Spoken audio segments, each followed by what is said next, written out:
The last chant of Whitby Abbey, the arrival. The wind howled over the North Sea, carrying with it the salt tang of waves crashing against jagged rocks. Above, Whitby Abbey loomed like a dark sentinel. Its broken spires clawed at a sky heavy with thunderclouds. The abbey's cursed, they said. Voices of monks long dead still echo in the night. Stay clear after dark. And Whitby Abbey, abandoned since the dissolution, was a prize for his latest book on monastic secrets. The abbey stood in silence, its windows black holes staring into oblivion. Yet there was a strange sense of expectation in the air, as if the stones themselves were holding their breath. He carried with him a leather-bound journal, quills, and a lantern that sputtered in the rising wind. Male voices chanting in Latin, Gregorian tones haunting and sorrowful, rolling like waves across the abbey, and the skeletal arches framed a fading sun bleeding orange into the horizon. There was no one else here. The sound wasn't coming from the cliffs or the village below. It was inside the abbey. Jonathan Merrick drew his coat tighter as he trudged up the 199 stone steps leading from the harbor below. The villagers had warned him not to come. The sound seemed to draw him down a narrow stairwell, one he hadn't noticed before. But Jonathan wasn't a man to heed superstition. As a historian, he was drawn to ruins like a moth to flame. The passage opened into a hidden crypt, the ceiling low and ribbed with ancient stonework. But as the chant deepened, joined by the toll of a bell, his heart pounded. When he reached the summit, he stopped to catch his breath.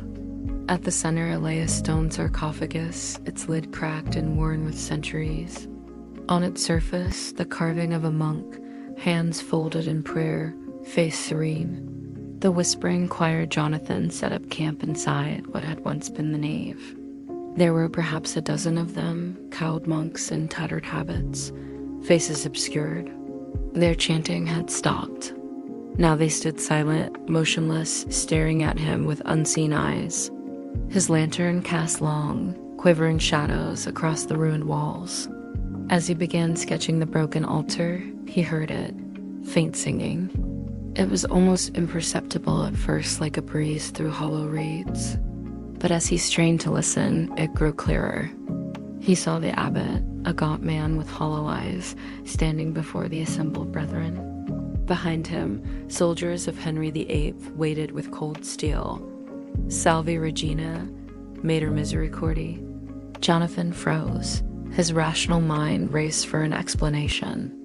Could wind through the arches create such harmonics? Could the seabirds mimic human voices? The body was shriveled, skin clinging to bone like parchment, but its eyes milky white snapped open. He stumbled toward the source, the lantern's light shaking wildly. He denounced us as traitors. One by one we were dragged out, hanged or burned. Our voices silenced, except here. The monks' faces were now visible pale skulls with scraps of flesh, mouths open in eternal chant. The crypt. The stairs spiraled into darkness. The air grew colder with each step, and the chant louder. Candles burned in niches along the walls. Wax dripped in thick rivulets, though the air was still. The abbey was alive with sound. The entire ruined choir resounded with the dead monk's chant. Bells tolled, though no bell had hung in Whitby for centuries. The wind lashed his face as he stumbled toward the stone steps leading down. Jonathan's lantern flickered as he approached. Then he saw it movement. Shadows stirred at the edges of his vision, coalescing into hooded figures. Who are you? Jonathan stammered, voice echoing in the crypt. The abbey stood in darkness again.